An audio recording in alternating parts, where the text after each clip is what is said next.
High carbohydrates இருக்குது. So இது வந்து நமக்கு தேவையில்லாத ஒரு விஷயம். நம்ம உடம்புக்கு கண்டிப்பாக ஆரோக்கியத்தை கெடுக்கக்கூடிய அத்தனை விஷயங்களும் அதில் இருக்குது. ப்ளஸ் ஒமேகா-6 இருக்கிறதுனால உங்களுக்கு ஏர்ஃபால்லேருந்து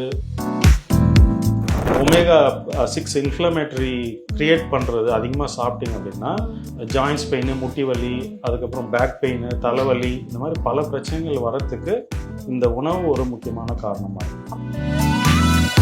ஏன்னா இப்போ பார்த்தீங்க அப்படின்னா கோழிக்கு இது ஆன்டிபயோட்டிக் கொடுக்குறாங்களா, ஹார்மோன் இன்ஜெக்ஷன் போடுறாங்களா அப்படின்றத தாண்டி அதனோட பிறப்பே ஒரிஜினலாக இல்லை. சரிங்களா? அப்படியேப்பட்ட நம்ம ஒரு சாப்பாடாக நம்ம சாப்பிட்டுட்டு இருக்கிறதுனால இன்னைக்கு பார்த்தீங்கன்னா 12 வயசு பையனுக்கு டயபிட்டிஸ் இருக்குது.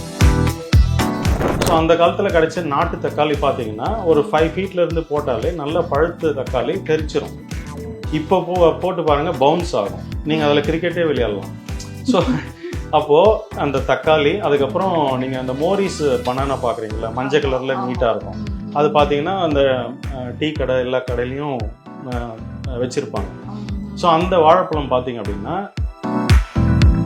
இப்போது அந்த 1950ஸ்க்கு முன்னாடி இந்த பிராய்லர் சிக்கன் யாருமே பார்த்ததில்லை. 1950s 1980ஸ்க்கு அப்புறம் தான் இந்த பிராய்லர் சிக்கன் இருக்குது. அது வந்து என்ன ப்ராசஸ் அப்படின்னா ஜெனட்டிக் செலெக்ஷன் ஒரு ப்ராசஸ். சரி, இப்போ நார்மலாவே வந்து நான்வெஜ் அப்படின்னா எல்லாருமே வந்து அதிகமா வந்து விரும்பி சாப்பிடுறது ஃபர்ஸ்ட் சிக்கன் அப்படின்ற ஒரு ஆப்ஷன் தான் வந்து இருக்கு. ஸோ எனக்குமே காமனா சிக்கன் தான் வந்து ரொம்ப பிடிக்கும். ஆனா அதுலயும் குறிப்பா இந்த பிராய்லர் சிக்கன் அப்படின்றத எடுக்கவே கூடாது, அது நல்லது இல்லை அப்படின்னு சொல்றாங்க. அதெல்லாம் உண்மையா? சரி, நான்வெஜ் வந்து தவறு கிடையாது, எடுக்கலாம். பிராய்லர் சிக்கன் பார்த்தீங்கன்னா அது கண்டிப்பாக தவிர்க்க வேண்டிய ஒரு விஷயம்தான். அது மட்டும் இல்லாமல் இன்னைக்கு அதில் வந்து ஆன்டிபயோட்டிக் இன்ஜெக்ஷன்ஸ் போடுறாங்க, க்ரோத் ஹார்மோன்ஸ் போடுறாங்க, அதனால் சாப்பிடக்கூடாதுன்ட்டு நிறைய பேர் புரிஞ்சிருப்பாங்க. பட் அதையும் தாண்டி ஒரு 2 விஷயம் இருக்குது. என்ன அப்படின்னா நேச்சுரல் செலெக்ஷன் அப்படின்னு ஒரு விஷயம். என்ன அப்படின்னா இப்போ நீங்கள் காட்டில் வந்து சிங்கம், புலி, யானை, குதிரை எல்லாம் பார்க்குறீங்கல்ல, அப்புறம் இங்கே ஒரு பிளான்ட்ஸில் வந்து ஆலமரம், வேப்ப மரம் எல்லாம் பார்க்குறீங்க. இதெல்லாம் நேச்சுரல் செலெக்ஷன், இயற்கையாக செலக்ட் பண்ணி அது நமக்கு முன்னாடியே அது இருக்குது, அதெல்லாம் இருக்குது இல்லைங்களா? ஸோ இப்போ அந்த 1950ஸ்க்கு முன்னாடி இந்த பிராய்லர் சிக்கன் யாருமே பார்த்ததில்லை. 1950s 1980ஸ்க்கு அப்புறம் தான் இந்த பிராய்லர் சிக்கன் இருக்குது. அது வந்து என்ன ப்ராசஸ் அப்படின்னா ஜெனட்டிக் செலெக்ஷன் ஒரு ப்ராசஸ். இப்போது நான் வந்து ஒரு அனிமல்னு வச்சுங்களேன், நான் வந்து பிறந்த உடனே வேகமாக வளர்றேன் அப்படின்னா என்கிட்டேருந்து ஒரு சில ஜீன்ஸ் எடுத்துப்பாங்க. அந்த ஜீன்ஸை எடுத்து இன்னொரு 2-3 ஜீன்ஸ் எல்லாத்தையும் மிக்ஸ் பண்ணி அது ஒரு விலங்கை இந்த லேப்ல கிரியேட் பண்ணுவாங்க. அதுதான் ஜெனட்டிக் செலெக்ஷன் அப்படின்னு சொல்லுவாங்க. ஸோ இந்த மெத்தட்ல ஒரு லேப்ல உருவாக்குன ஒரு விஷயம் தான் அது. ஜெனட்டிக் செலெக்ஷன்ன்றது ஒரு பிரச்சனை. அதுக்கப்புறம் பார்த்தீங்கன்னா அதுக்கு கொடுக்குற ஃபீடு பார்த்தீங்க அப்படின்னா 70% வந்து சோயாவாக இருக்கும், 30% வந்து கார்னாக இருக்கும்.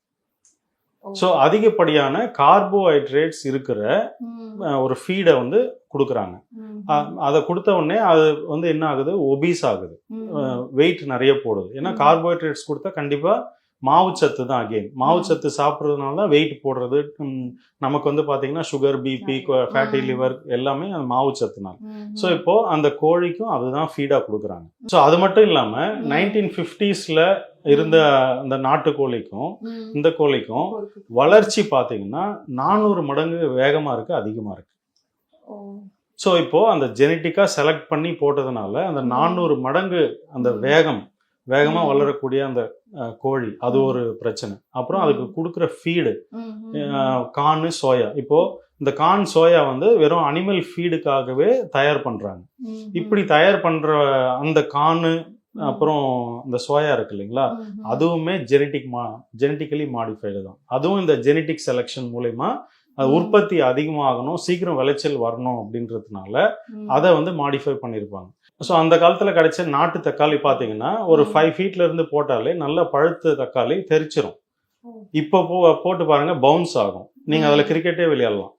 ஸோ அப்போது அந்த தக்காளி, அதுக்கப்புறம் நீங்கள் அந்த மோரிஸ் பனானா பார்க்குறீங்களா, மஞ்சள் கலரில் நீட்டாக இருக்கும்.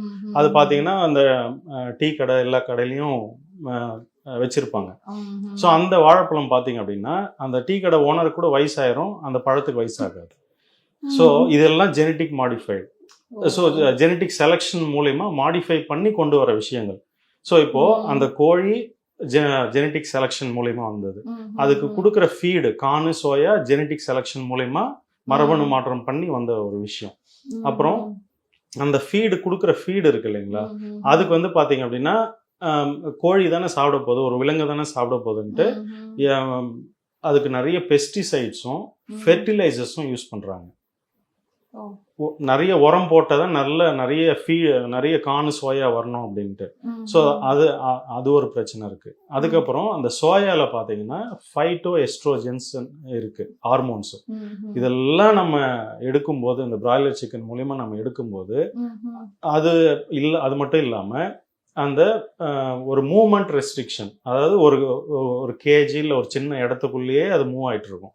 எங்கேயும் அது வந்து ஓடி போயிட்டு விளையாடுறது அந்த மாதிரி எதுவுமே இருக்காது. ஸோ அப்போது ஜெனட்டிக் செலெக்ஷன் ஒரு பிரச்சனை, அதுக்கு கொடுக்குற ஃபீடு பிரச்சனை, அப்புறம் மூவ்மெண்ட் ரெஸ்ட்ரிக்ஷன் ஒரு பிரச்சனை.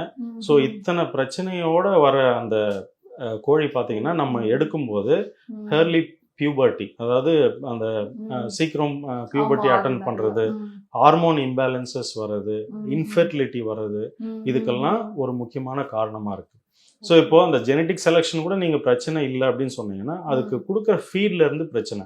இப்போ உங்களை வந்து ஒரு சின்ன இடத்துக்குள்ள மூவ்மெண்ட் ரெஸ்ட்ரிக்ட் பண்ணிட்டு ரொம்ப மூவ்மெண்ட்டே இல்லாமல் ஒரு இடத்துல வச்சுட்டு உங்களுக்கு வந்து அந்த கார்ன் சோயா மட்டும் ஒரு ஃபீடாக நான் கொடுக்குறேன், இல்லை மாவு சத்தா நான் கொடுக்குறேன், அதுக்கப்புறம் நீங்கள் பார்த்தீங்கன்னா எப்போ வேணால் சாப்பிட்டுக்கலாம் அப்படின்ற ஒரு ஆக்சஸ் நான் கொடுக்குறேன்னு வச்சுங்க, உங்களுக்கு வந்து ஃபஸ்ட்டு நீங்கள் வெயிட் போடுவீங்க, அதுக்கப்புறம் உங்களுக்கு டயபிட்டிஸ் வரும், அதுக்கப்புறம் இன்ஃபெர்டிலிட்டி, கேன்சர் எல்லாமே வரும். சரிங்களா? அதாவது நம்ம வந்து ஒரு ஃபிசிக்கல் மூமெண்ட்டே இல்லாமல் வெறும் மாவு சத்தா சாப்பிட்டுட்டு எல்லாமே அந்த ஜெனட்டிக்கலாக மாடிஃபைடு வந்த ஃபீடு. ஏன்னா இப்போ பார்த்தீங்க அப்படின்னா கோழிக்கு இது ஆன்டிபயோட்டிக் கொடுக்குறாங்களா, ஹார்மோன் இன்ஜெக்ஷன் போடுறாங்களா அப்படின்றத தாண்டி அதனோட பிறப்பே ஒரிஜினலாக இல்லை. சரிங்களா? அப்படியேப்பட்ட நம்ம ஒரு சாப்பாடாக நம்ம சாப்பிட்டுட்டு இருக்கிறதுனால இன்னைக்கு பார்த்தீங்கன்னா 12 வயசு பையனுக்கு டயபிட்டிஸ் இருக்குது, நானே பார்த்துருக்கேன். ஸோ ஓவர் வெயிட் ஆகிறதுக்கு ஒரு முக்கியமான காரணம். ஸோ இந்த மாதிரி பல பிரச்சனைகள் இன்க்ளூடிங் கேன்சர் வரைக்கும் இன்னைக்கு அந்த புட்சர்ஸ் இருக்காங்க இல்லைங்களா, கறி வெட்டுறவங்க, அவங்களே சொல்லியிருக்காங்க நிறைய கட்டி இப்போ அந்த கோழி உடம்புக்குள்ள இருக்கு, நாங்கள் வெட்டி தூக்கி போட்டுருவோம் அப்படின்னு சொல்றாங்க. ஸோ இது எல்லாமே பார்த்தீங்க அப்படின்னா எதுவுமே வந்து ஒரு இயற்கையான விஷயமே கிடையாது. ஸோ அதனால் நான்வெஜ்ன்றது தப்பு கிடையாது, இந்த மாதிரி ஜெனட்டிக் செலெக்ஷன் மூலயமா வந்தது தான் தவறுன்னு நான் சொல்கிறேன். ஸோ நேச்சுரல் செலெக்ஷன் இருக்கிற ஃபிஷ்ஷு சாப்பிட்லாம், நீங்கள் நாட்டுக்கோழி அதெல்லாம் பிரச்சனை இல்லை. ஸோ இந்த மாதிரி ஜெனட்டிக் செலெக்ஷன்ஸ் அவாய்ட் பண்ணுறது ரொம்ப நல்லது. ஸோ பிராய்லர் சிக்கன்றதை டோட்டலாகவே நம்ம எடுக்காமல் அவாய்ட் பண்ணிக்கிறது நல்லதுன்றீங்க நீங்கள். இப்போ பர்டிகுலராக பார்த்தீங்க அப்படின்னா அதில் ஒமேகா 3 ஒமேகா 6ன்னு கேள்விப்பட்டிருப்பீங்களா, ஃபேட்டி ஆசிட்ஸ். அது பார்த்தீங்கன்னா ஒமேகா 3 வந்து நமக்கு நிறைய நன்மை பயக்கக்கூடியது, ஒமேகா 6 வந்து கொஞ்சம் நன்மையும் இருக்கும், அது கெடுதலும் இருக்கும், இன்ஃப்ளமேஷனை அதிகப்படுத்தும்னு சொல்லுவாங்க. இப்போ இந்த ஒமேகா 6க்கும் 3க்கும் ஒரு ரேஷியோ வந்து 1:3 இல்லை 1:1 அந்த ரேஞ்சில் எடுக்கிறது நல்லது. இது பார்த்தீங்கன்னா 40:1 பிராய்லர் சிக்கனில். அதனால உங்களுக்கு ஆல்ரெடி உங்களுக்கு ஜாயிண்ட் பெயின் இருக்கு, இந்த arthritis, rheumatoid arthritis, sero negative arthritis அப்படின்ற ஒரு கண்டிஷன்லாம் இருக்கு. அதெல்லாம் இருக்கு அப்படின்னா நீங்க ஃபர்ஸ்ட் அவாய்ட் பண்ண வேண்டியது இதுதான். ஆமாம், ஒமேகா 6 இன்ஃப்ளமேட்டரி கிரியேட் பண்ணுறது அதிகமாக சாப்பிட்டீங்க அப்படின்னா ஜாயின்ஸ் பெயின், முட்டி வலி, அதுக்கப்புறம் பேக் பெயின், தலைவலி, இந்த மாதிரி பல பிரச்சனைகள் வரத்துக்கு இந்த உணவு ஒரு முக்கியமான காரணமாக இருக்குது. அப்போ நாட்டுக்கோழிங்கிறது நம்ம எவ்வளோ வேணும்னு எடுத்துக்கலாம் சார்? அது வந்து உடம்புக்கு எந்த விதமான ஒரு பிரச்சனையை இதெல்லாம் உண்டு பண்ணாதா?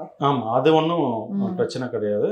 அதுவுமே அந்த ஃப்ரீ ரேஞ்ச் அப்படின்னு சொல்லுவாங்க, அது பாட்டுக்கு நம்ம சுற்றிட்டு இருக்கோம், அப்போ நம்ம சாப்பிட்றது பிரச்சனை இல்லை. ஒரே இடத்துல மூவ்மெண்ட்டை ரெஸ்ட்ரிக்ட் பண்ணுறது தான் இங்கே பிரச்சனை.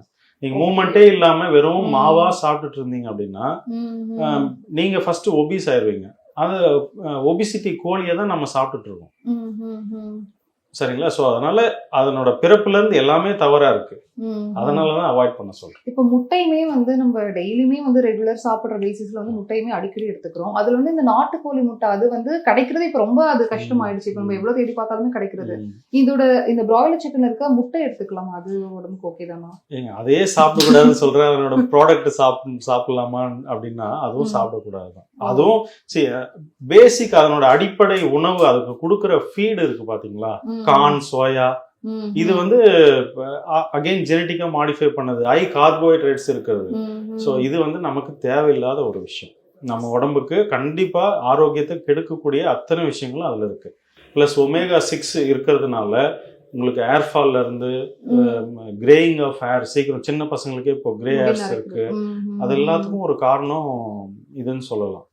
ஸோ டோட்டலாகவே ப்ராய்லர் சிக்கன் அதுலேருந்து வர எக் எல்லாத்தையுமே எவ்வளோக்கு எவ்வளோ அவாய்ட் பண்ணிக்கிறோமோ அந்த அளவுக்கு வந்து நம்மளுக்கு ஹெல்தி லைஃப் ஸ்டைல் வாழலாம். ஆமா ஆமா.